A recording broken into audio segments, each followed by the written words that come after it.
बिस्मिल्लाहिर्रहमानिर्रहीम। अस्सलाम वालेकुम स्टूडेंट्स हम BSN थर्ड सेमेस्टर की सब्जेक्ट एडल्ट हेल्थ नर्सिंग पढ़ रहे हैं। एडल्ट हेल्थ नर्सिंग में जो हमने फ़र्स्ट यूनिट स्टार्ट की थी GI डिजीज़, उसमें से हमने अब तक 5 डिजीज़ पढ़ लिए हैं और जो आज का हमारा टॉपिक है वो है disease number 6, gastro oesophageal reflux disease, GERD जिसे हम कहते हैं। आज का जो हमारा लेक्चर है वो GERD डिज़ीज़ पे है। तो इसके कुछ ऑब्जेक्टिव्स है स्टूडेंट्स की के इस लेक्चर को पढ़ने के बाद आप लोग किस एबल होंगे कि गैस्ट्रो एजोफेजियल रिफ्लक्स डिसऑर्डर को डिफ़ाइन कर पाएंगे, इसकी इटियोलॉजी यानी इसकी काजिज़ जान पाएंगे, इसकी पैथोफिजियोलॉजी पढ़ पाएंगे, आप लोगों को इसकी पैथोफिजियोलॉजी का पता होगा, इसकी क्लिनिकल मैनिफेस्टेशंस मीन्स के इसके जो साइन सिम्टम्स है और इसकी कम्प्लिकेशन है वो आप लोगों को पता होगी। इसके लिए नर्सिंग डायग्नोसिस क्या होती है, किस तरह हम नर्सिंग डायग्नोसिस इसकी करेंगे, किस तरह हम इसकी इंटरवेंशंस हम पेशेंट को करेंगे जिनको गैस्ट्रो एजोफेजियल रिफ्लक्स डिजीज़ है, वो आप लोग जान पाएंगे। तो सबसे पहले इसकी डिफिनीशन है gastro oesophageal reflux disease GERD। Gastro oesophageal reflux disease is a condition that develop when there is a retrograde flow of stomach content back into the esophagus। Gastro oesophageal reflux disease हम किसे कहते हैं student? Gastro एजोफेजियल के gastro means के stomach और एजोफेजियल means के एजोफेगस। Reflux disease मतलब ये कि जो गैस्ट्रिक कंटेंट है वो उसकी बैक फ्लो हो जाती है और फिर वो कहाँ आती है? एजोफेगस में चली आती है। तो इसको हम कहते हैं गैस्ट्रो एजोफेजियल रिफ्लक्स डिजीज़। ये एक ऐसी कंडीशन है, इसमें लिखा है कि एक ऐसी कंडीशन है जिसमें जो स्टमक के कंटेंट हैं उनकी रिट्रोग्रेड फ्लो होती है। रिट्रोग्रेड फ्लो का क्या मतलब है? जो बैकवर्ड इनकी जो मूविंग होती है इसको हम रिट्रोग्रेड फ्लो कहते हैं। तो क्या होता है, जो स्टमक के कंटेंट है उसकी बैक फ्लो होती है, बैकवर्ड उसकी जो है फ्लो होती है, दोबारा से वो एजोफेगस में चला आता है। इस कंडीशन को हम गैस्ट्रो एजोफेजियल रिफ्लक्स डिजीज़ कहते हैं। या हम इस तरह भी डिफ़ाइन कर सकते हैं GERD क्रोनिक एसिड रिफ्लक्स। इसे हम क्रोनिक एसिड रिफ्लक्स भी कहते हैं क्योंकि ये लॉन्ग टाइम के लिए एसिड रिफ्लक्स होती है, लॉन्ग टाइम डिजीज़ है, इसलिए इसको क्रोनिक एसिड रिफ्लक्स कहते हैं। Is a digestive disorder that occurs when acidic stomach juice or food and fluid bake up from the stomach into the esophagus। क्या होता है? ये एक डाइजेस्टिव डिसऑर्डर है जो कि तब होती है जब स्टमक में जो एसिडिक जूस है, जो HCl है, वो या फूड्स या फ्लूइड्स जो है दोबारा स्टमक से एजोफेगस में जब चली आती है, तो इसको हम GERD या क्रोनिक एसिड रिफ्लक्स डिजीज़ कहते हैं।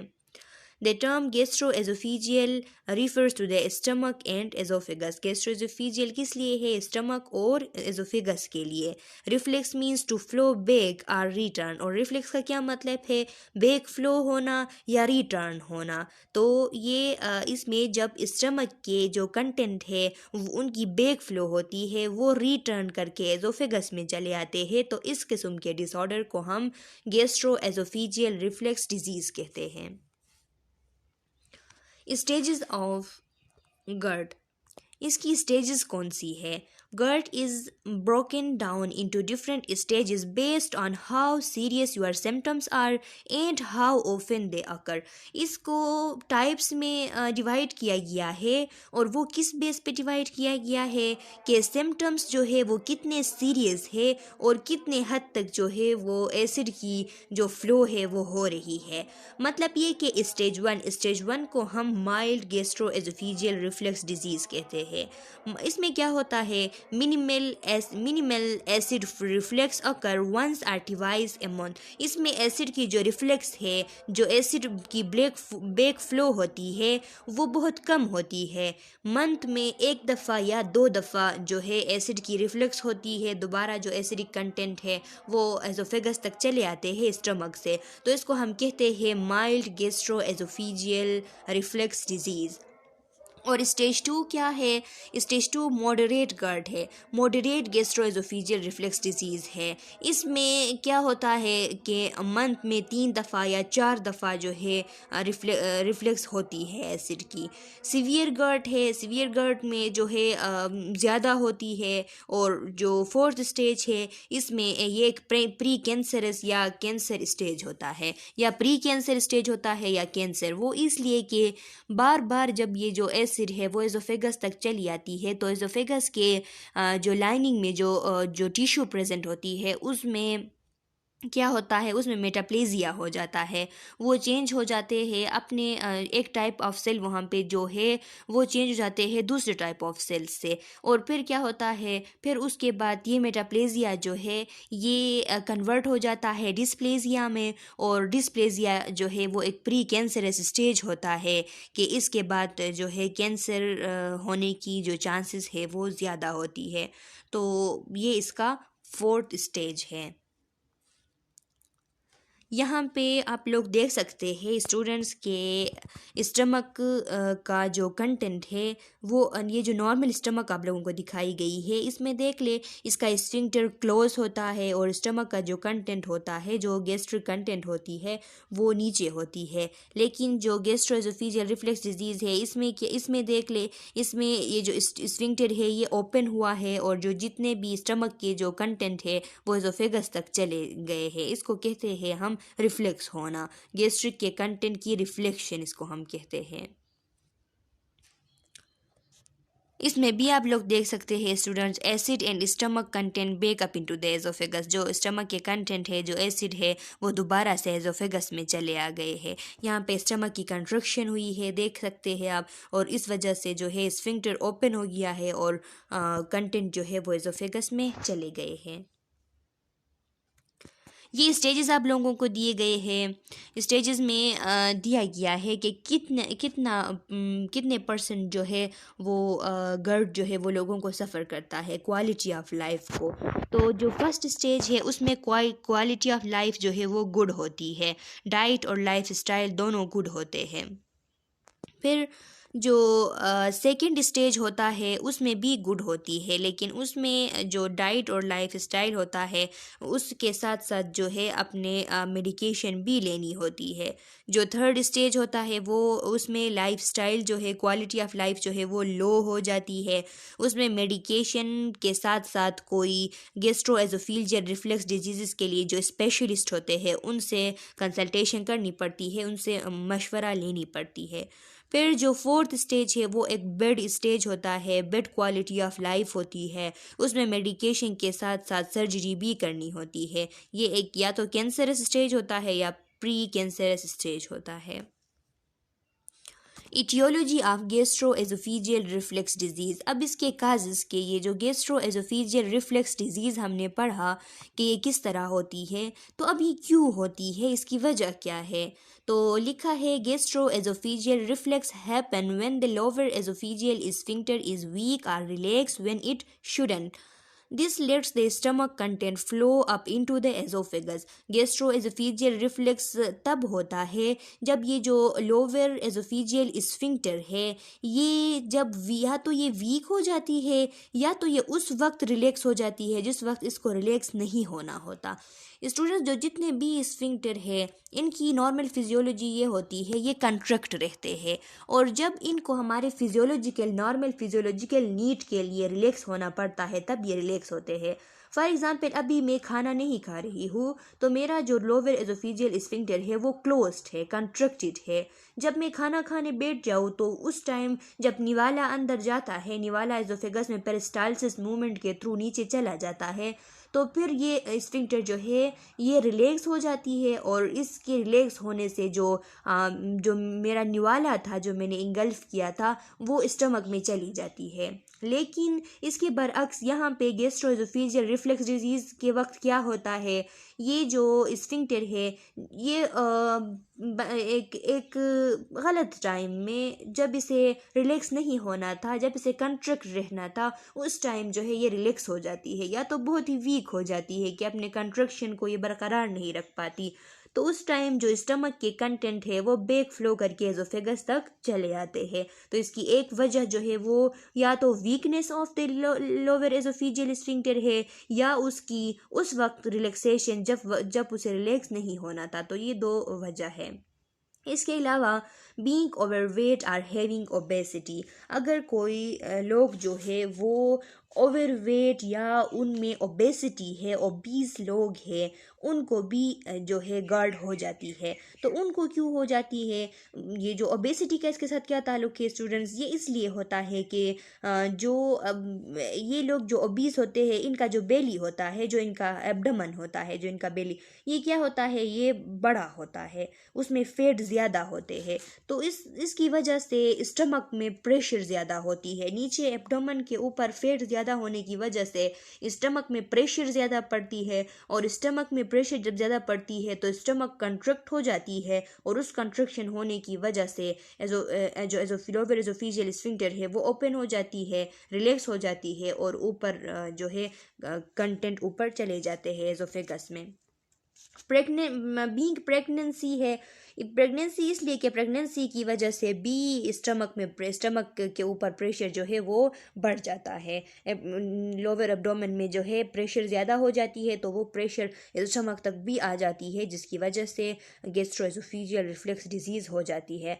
स्मोकिंग और इनहेलिंग सेकेंड हैंड स्मोक, वो तमाम लोग जो कि स्मोकिंग करते हैं, और वो तमाम लोग जो कि स्मोकिंग करते तो नहीं है, लेकिन स्मोकिंग का जो स्मोक होता है उससे वो एक्सपोज है उसको, वो या तो ऐसा घर है कि उसमें एक बंदा स्मोकिंग करता है, दूसरे उसके बच्चे वगैरह उसके हम पास हमेशा पड़े होते हैं, तो वो सेकंड हैंड स्मोकिंग के असरात उन पे भी चले जाते हैं। तो स्मोकिंग की वजह से क्यों इस तरह होता है? क्योंकि स्टूडेंट्स, ये जो स्मोक है, या तो स्मोक किया जाए या इसको चीव किया जाए, टोबैको जो है, टोबैको को या तो चाहे चीव किया जाए, उसको खाया जाए, इंजेक्शन किया जाए, या उसको स्मोक किया जाए, जो भी किया जाए, तो उसमें निकोटीन प्रेजेंट होता है। ये निकोटीन क्या करता है? ये निकोटीन जो है, ये जो हमारा एजोफेगस और स्टमक के दरमियान ये जो वाल्व होता है, जो लोअर एजोफिजियल स्फिंक्टर है, इसको रिलैक्स कर देता है। तो इसकी रिलैक्सेशन, ये जब रिलैक्स हो जाती है स्मोकिंग की वजह से, तो फिर जो है कंटेंट जो है वो ऊपर चले जाते हैं। तो स्मोकिंग में जो निकोटीन है उसकी वजह से हमारा जो लोअर एजोफिजियल स्फिंक्टर है, इसकी रिलैक्सेशन हो जाती है। Medication such as aspirin, medications like ये एस्पिरिन जो है, एस्पिरिन क्या है? एक एनसेड है, एक non steroidal anti inflammatory drug है। इसकी वजह से भी जो है गैस्ट्रो एजोफिजियल रिफ्लक्स डिजीज़ हो जाती है। क्यों? ये जो एस्पिरिन है, बहुत से पीपल ऐसे होते हैं कि वो हार्ट अटैक को या स्ट्रोक को प्रिवेंट करने के लिए डेली जो है वो एस्पिरिन की इनटेक करते हैं। तो इससे ये होता है कि एजोफेजाइटिस होती है एस्पिरिन की वजह से, जो एजोफेगस है इसमें इन्फ्लेमेशन हो जाती है। क्योंकि ये जो एजोफेगस के स्टूडेंट्स, हमने पहले भी पढ़ा था ना कि हमारा एजोफेगस है और स्टमक है, दोनों के जो इंटरनली एक म्यूकस और एक म्यूकोज़ा होता है, म्यूकोज़ा लेयर है जो कि म्यूकस सिक्रीट करती है। और हमने ये भी पढ़ा था पिछले वीडियो लेक्चर में भी, हमने पेप्टिक अल्सर के वक्त ये डिस्कस की थी कि जो जो प्रोस्टाग्लैंडिन्स होते हैं, प्रोस्टाग्लैंडिन्स का ये काम होता है कि वो हमारे ये जो म्यूकस की सिक्रीशन है इसको इंक्रीज़ कर देते हैं। तो जब हम ये एनसेड लेते हैं, एनसेड में से कोई भी ड्रग हो, फॉर एग्जांपल एस्पिरिन बंदा लेता है, डेली बेस पे एस्पिरिन लेता है हार्ट अटैक को प्रिवेंट करने के लिए, या स्ट्रोक वॉल्यूम को, या किसी और कोई इन्फ्लेमेशन की वजह से डेली एस्पिरिन की इंटेक करता है, तो उसका क्या होता है? ये एस्पिरिन जाके एक एंजाइम होता है, साइक्लोऑक्सीजिनेज एंजाइम, कोक्स एंजाइम जिसे हम कहते हैं, कोक्स एंजाइम का एक पाथवे होता है जिसके ज़रिए प्रोस्टाग्लैंडिन बनते हैं।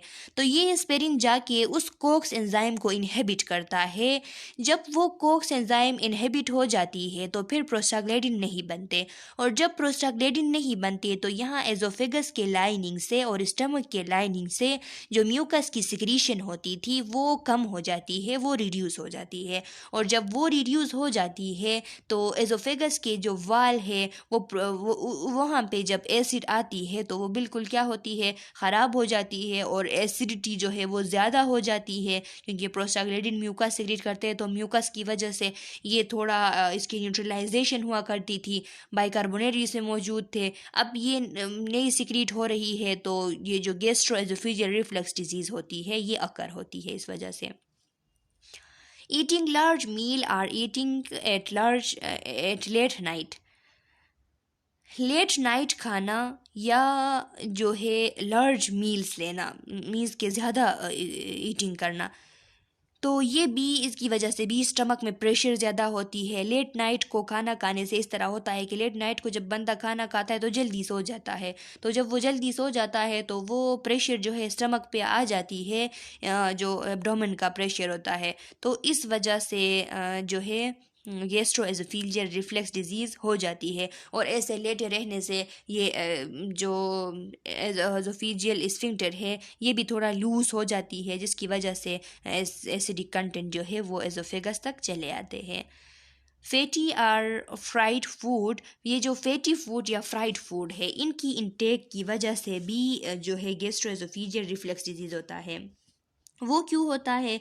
क्योंकि वो जो हमारा एसोफेजियल स्फिंक्टर है इसको फुली टाइट होने नहीं देते। फैटी फूड है, फैटी फूड जो है या फ्राइड फूड, इनकी वजह से जो लोअर एसोफेजियल स्फिंक्टर है ये सही से टाइट नहीं हो पाता, क्योंकि फैटी है, चर्बीली है, इस वजह से क्या होता है वो सही से जो है टाइट नहीं हो पाता। और इसकी एक और वजह ये भी है कि इनकी डाइजेशन, जो फ्राइड फूड और फैटी फूड होते हैं इनकी डाइजेशन इजी नहीं होती, इनकी डाइजेशन स्लो होती है।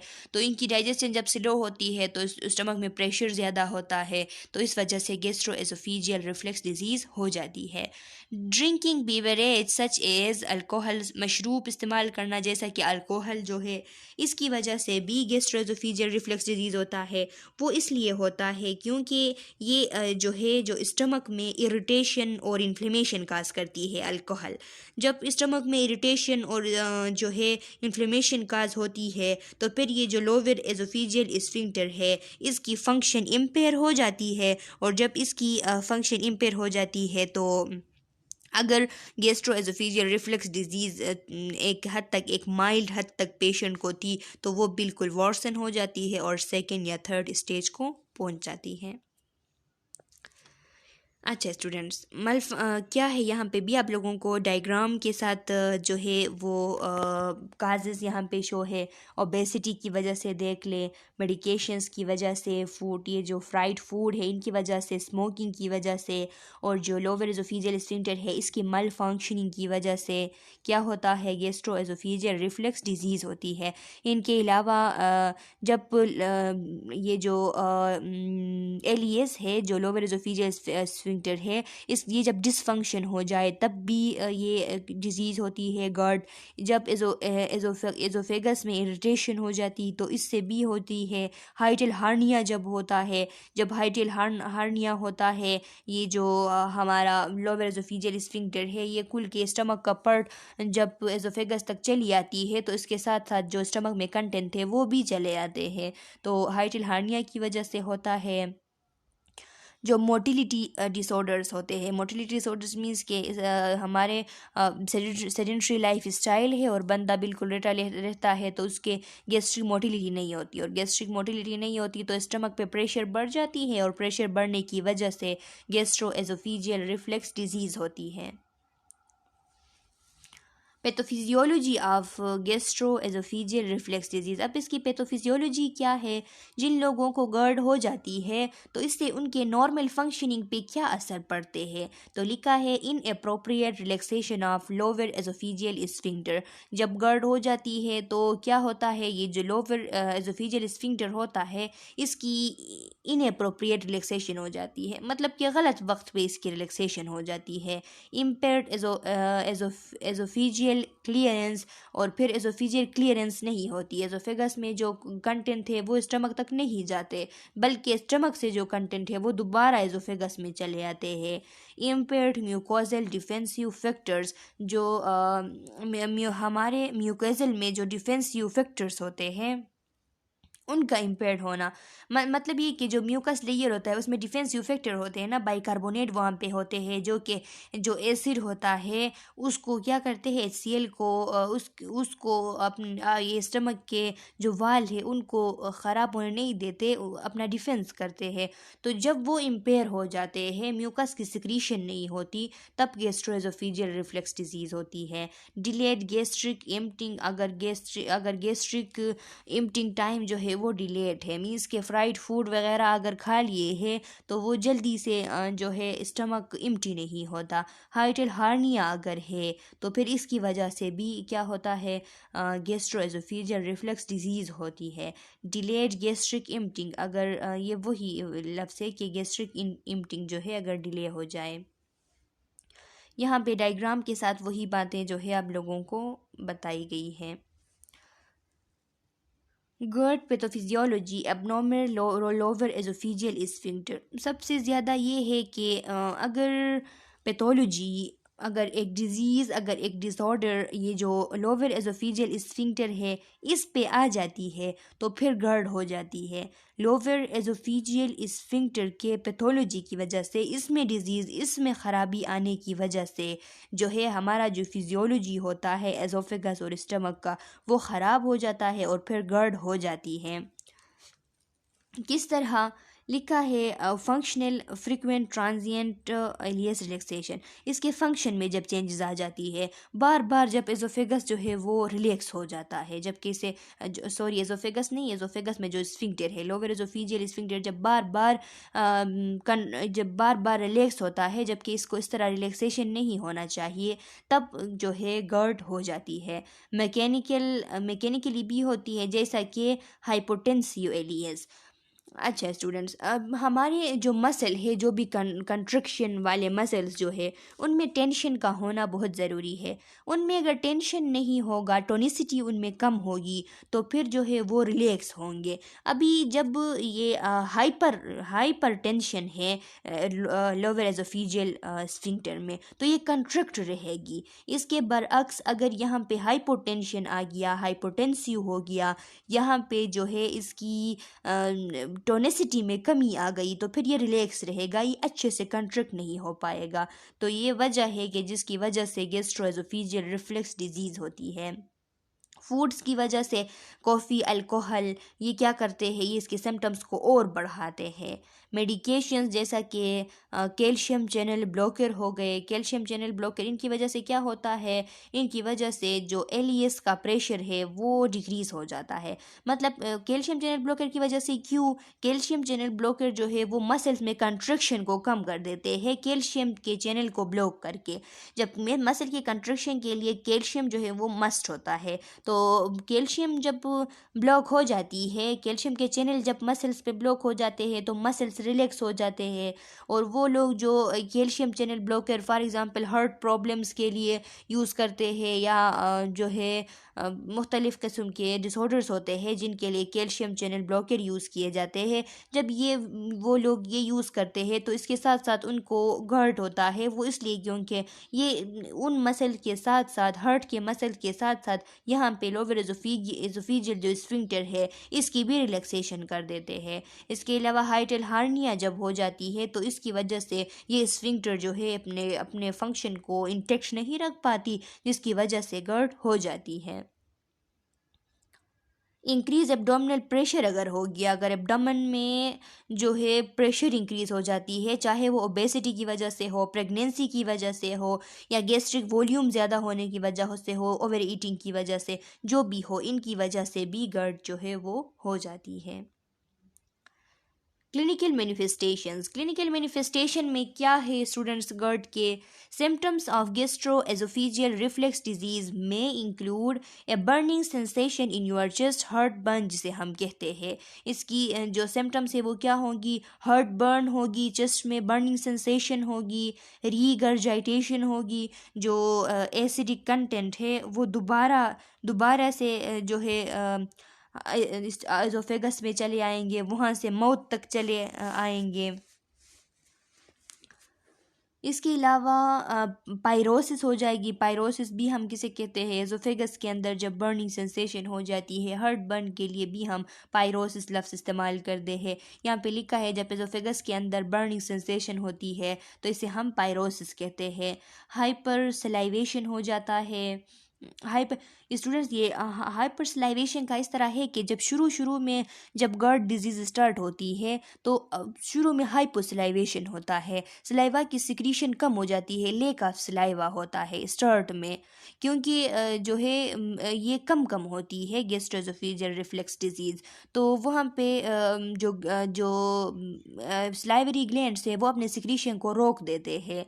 फिर बाद में क्या होता है, बाद में जब इसकी सिक्रीशन बहुत ज़्यादा होती है, ये कंटेंट बार बार एसोफेगस में चले आते हैं, तो माउथ में भी जो जितने भी सलाइवरी ग्लैंड है उनकी सिक्रीशन ज़्यादा हो जाती है और हाइपर सलाइवेशन हो जाती है। डिस्फेजिया का मतलब ये है कि क्या होता है, उनको जो है स्वाल्विंग में तकलीफ़ होती है, सही से वो स्वालो नहीं कर पाते क्योंकि कंटेंट जो है वो एसोफेगस तक चले आए हैं।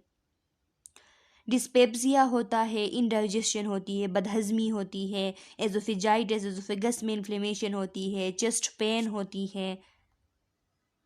ये देखिए डायग्राम के साथ भी शो है आप लोगों को कि चेस्ट पेन होता है, बर्निंग सेंसेशन होती है चेस्ट में, डिफ़िकल्टी होती है, डिस्फेजिया यानी स्वालिंग में डिफ़िकल्टी होती है, बेट ब्रीथ आती है, वोमिटिंग होती है, सोर थ्रोट होती है, और टीथ जो है उनकी डैमेज हो जाती है स्टमक एसिड की वजह से, बार बार माउथ में तब जब आ जाती है तो फिर जो है वो जो दांत है वो टूट जाते हैं, ख़राब हो जाते हैं और एक्सेसिव सलाइवेशन हो जाती है। यहाँ पे बी शो है, देखिए यहाँ पे लिखा है ड्राई माउथ, तो ये आप लोगों ने याद रखनी है कि शुरू में ड्राई माउथ होता है, लेक ऑफ सलाइवा होता है, सलाइवरी ग्लैंड्स अपने सिक्रीशन को रोक देते हैं, लेकिन बाद में जब ज़्यादा हो जाती है, मॉडरेट सीवियर को पहुंच जाती है, तो फिर हाइपर सलाइवेशन हो जाती है। सलाइवरी ग्लैंड्स भी साथ साथ बहुत सारी सिक्रीशन जो है वो सिक्रीट कर देते हैं। टूथ इरोजन होती है, टूथ डैमेज होते हैं, हार्ट बर्न होती है, ये जो स्टमक है इसमें ब्लोटिंग हो जाती है, यानी फैलाव गैस जमा होता है और स्टमक एब्डोमेन जो है वो फूल जाता है। स्टमक से नोइसिस, गर्गलिंग, बावल साउंड्स जो है वो सुनाई देते हैं। सोर थ्रोट हो जाता है, थ्रोट में पेन और स्वेलिंग हो जाती है। ब्लिंचिंग जो है वो डकार लेना, बेट ब्रीथ इसके साथ आता है। बिटर टेस्ट, माउथ में जो है टेस्ट बिटर हो जाती है, सही टेस्ट नहीं होती, क्योंकि स्टमक के कंटेंट जब आ जाते हैं तो उनकी टेस्ट जो है वो बेड टेस्ट होती है, बिटर, तो इस वजह से बिटर टेस्ट हो जाती है। यहाँ पे चेकलिस्ट आप लोगों को दी गई है गर्ट के सिम्टम्स की, कि ब्लीचिंग यानी डकार लेना ये हो जाता है, हार्ट बर्न हो जाती है, वोमिटिंग, स्टमक पेन होता है, डिफ़िकल्टी स्वालिंग यानी डिस्फेजिया हो जाती है गैस्ट्रोएसोफेजियल रिफ्लक्स डिजीज़ की वजह से। इसकी कम्प्लिकेशन क्या है स्टूडेंट्स? कम्प्लिकेशन इसकी है कि एजोफेजाइटिस हो जाती है, एजोफेगस में इन्फ्लेमेशन हो जाती है, स्ट्रक्चर हो जाती है। स्ट्रक्चर मींस के एजोफेगस जो है वो उसकी नैरोविंग हो जाती है, क्योंकि उसके लाइनिंग डैमेज होते जाते हैं और एजोफेगस जो है वो नैरो रह जाता है। रीगर्जाइटेशन होती है, जब एसिड की रीगर्जाइटेशन होती है तो वो एस्पायरेट होके लंग्स तक पहुंच जाती है, एस्पायरेशन उसकी होके, तो फिर लंग्स में एस्पायरेटरी निमोनिया ये कंडीशंस पैदा होते हैं। साइनोसाइटिस होता है। साइनोसाइटिस किसे कहते हैं स्टूडेंट्स? ये जो साइनेसिस होते हैं, साइनेसिस जो होते हैं हमारे हमारे बॉडी में, हमारे जो स्कल है इसमें क्या होता है, इसमें 4 पेयर ऑफ कैविटीज़ होते हैं, स्पेसेस होते हैं, जिनको हम साइनेसिस कहते हैं। इनका नॉर्मल फंक्शन ये होता है कि ये एयर की मॉइस्चरिंग करते हैं, उसको वार्म करते हैं और हमारे स्कल को लाइटन रखते हैं, और वॉइस की जो रिजोनेंस होती है उसको इन्हेंस करते देते हैं वॉइस के रिजोनेंस को, और इसके साथ साथ ये एक थिन म्यूकस की सिक्रीशन कर देते हैं चैनल के थ्रू, वो नोज़ में पहुंच जाती है, जिसके ज़रिए जो नोज़ है, नेज़ल कैविटी है, उसकी जो है वो क्लीन भी हो जाती है, और बैक्टीरिया जो है उनकी भी इसकी वजह से डिस्ट्रक्शन हो जाती है। तो जब यहाँ इस एरिया की इन्फ्लेमेशन हो जाती है, स्वेलिंग हो जाती है, तो इसको हम कहते हैं साइनोसाइटिस। तो गर्ट की वजह से साइनोसाइटिस भी होती है, अल्सरेशन होती है, फिर अल्सरेशन से ब्लीडिंग होती है, यानी ज़ख़म बन जाते हैं और फिर उनसे ब्लीडिंग होती है। बेरेट्स एजोफेगस हो जाता है। बेरेट्स एजोफेगस क्या है स्टूडेंट्स? जो प्री कैंसरस स्टेज होता है एजोफेगस का, उसको हम बेरेट एजोफेगस कहते हैं। इसमें इस तरह ये एक ऐसी कंडीशन होती है कि जो एजोफेगस के जो लाइनिंग होते हैं वो डैमेज हो जाते हैं एसिड की रिफ्लेक्स की वजह से, और वो डैमेज हो के यहाँ पे थिन लाइनिंग होती है ना एजोफेगस की, नॉर्मली वो थिकन हो जाते हैं और रेडेंट हो जाते हैं, कलर में भी रेडनेस आ जाती है और थिक हो जाते हैं स्वेल हो के। फिर क्या होता है जब इस तरह कंडीशन आती है, तो यहाँ पे मैंने पहले भी बताया कि मेटाप्लेजिया होता है, मेटाप्लेजिया से डिस्प्लेजिया में कन्वर्ट होता है, और डिस्प्लेजिया जो है एक प्री कैंसरस स्टेज होता है। फिर ये जब एजोफेगस में होती है तो इसको हम बेरेट्स एजोफेगस कहते हैं। पोटेंशियल कम्प्लिकेशन ऑफ गर्ट, अगर किसी को गर्ट है तो उसको चांसेस है कि उसको ये जो है कॉम्प्लिकेशंस होंगी। क्या? एजोफेजाइटिस हो सकती है, पेप्टिक स्ट्रक्चर, जो एजोफेगस की नेरोविंग है उसको हम पेप्टिक स्ट्रक्चर कहते हैं, पेप्टिक स्ट्रक्चर हो जाती है। डिलेड ग्रोथ डिलेड हो जाती है, ग्रोथ में डिले आ जाती है, क्योंकि जो है खुराक सही से नहीं मिलती, स्टमक में जाने की बजाय वो दोबारा से एजोफेगस में आता है, वोमिटिंग के थ्रू बाहर निकलती है। डेंटल मसला होता है, यानी जो दांत है वो टूट जाते हैं, उनकी ख़राबी आती है एसिड की वजह से। Pulmonary ear nose and throat disease, pulmonary disease होते हैं, पल्मोनरी आस्थमा या निमोनिया, क्योंकि एस्पायरेशन की वजह से, एस्पायरेशन जब हो जाती है तो पल्मोनरी यानी लंग्स में आस्थमा या निमोनिया हो जाता है। और नोस और थ्रोट में मसला होता है, ये जब कंटेंट वापस आ जाती है तो थ्रोट और नोस भी इससे इफ़ेक्ट होती है, यानी आस्थमा, रीकर, निमोनिया। हॉर्सनेस का क्या मतलब है स्टूडेंट? हॉर्सनेस जो एक ऐसी कंडीशन होती है जिसमें जो वॉइस की पिच है और इसकी क्वालिटी है ये चेंज हो जाती है, यानी साउंड में खराश सी आ जाती है, स्क्रैची साउंड सुनाई देते हैं, तो इसको हम हॉर्सनेस कहते हैं। गला ख़राब होता है, ज़ाहिरी सी बात है, तो फिर क्या होता है, आवाज़ में खराश आ जाती है, और रिकरेंट ओटिटिस मीडिया हो जाता है। ये इसलिए होता है क्योंकि यहाँ पे गैस्ट्रोएसोफेजियल रिफ्लक्स डिजीज़ की वजह से फेरेंजाइटिस होती है, और ये फेरेंजाइटिस जो है ये फिर इसकी वजह से ओटिटिस मीडिया जो है ये भी हो जाती है, और क्रोनिक ईयर प्रॉब्लम्स जो है वो पैदा होते हैं। बेरेट्स एजोफेगस होता है, एडिनोकार्सिनोमास होते हैं। एडिनोकार्सिनोमास क्या है स्टूडेंट्स? ये जो ग्लैंडुलर टिश्यू होते हैं ना, जहाँ से सिक्रीशन होती है, फॉर एग्जांपल जो ऑर्गन्स की इंटरनल लाइनिंग है जहाँ से सिक्रीशन होती है, या तो म्यूकस की सिक्रीशन, या डाइजेस्टिव जूसेस की, या कोई और फ्लूइड की।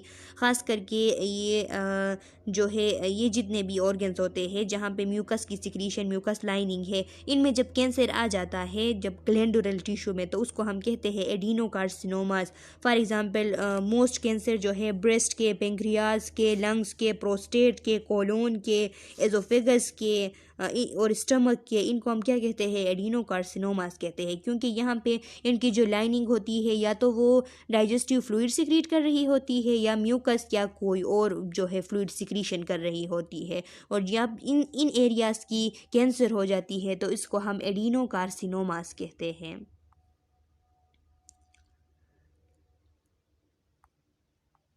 अच्छा स्टूडेंट्स, तो डायग्नोस्टिक टेस्ट हैं। डायग्नोस्टिक टेस्ट कौन सी है? हमारे जो गर्ट डिजीज़ है इसकी तो एंडोस्कोपी है, एंडोस्कोपी के थ्रू पता चल जाता है। एजोफेजियल पीएच मॉनिटरिंग है, एजोफेगस की पीएच को मॉनिटर करते हैं। कैथेटर बेस्ड पीएच मॉनिटरिंग है, देखिए आप यहाँ से देख सकते हैं हम क्या क्या करेंगे। इसको डायग्नोस करने के लिए फिजिकल एग्जामिनेशन की जाती है, अपर एंडोस्कोपी की जाती है, एजोफेगस की मैनोमेट्री की जाती है। मैनोमेट्री के थ्रू जो है एजोफेगस के मसल्स की कोऑर्डिनेशन और उसकी स्ट्रेंथ जो है उसका पता चल जाता है। और सिम्टम्स इवैल्यूएशन की जाती है कि सिम्टम्स जो है, जो जितने भी गर्ट के सिम्टम्स है वो इसमें मौजूद है या नहीं। इसके थ्रू गर्ट की डायग्नोसिस जो है वो की जाती है। यहाँ हमने कैथेटर बेस्ड पीएच मॉनिटरिंग की बात की थी, उसका डायग्राम आपके सामने शो है। इसमें क्या किया जाता है, एक कैथेटर इंटर किया जाता है और ये एक डिवाइस लगा होता है जिसमें पीएच जो है एजोफेगस की वो शो होती है। तो अगर एसिडिक पीएच है तो हमें पता चल जाता है कि एसिडिक कंटेंट जो है वो एजोफेगस तक चले आए हैं।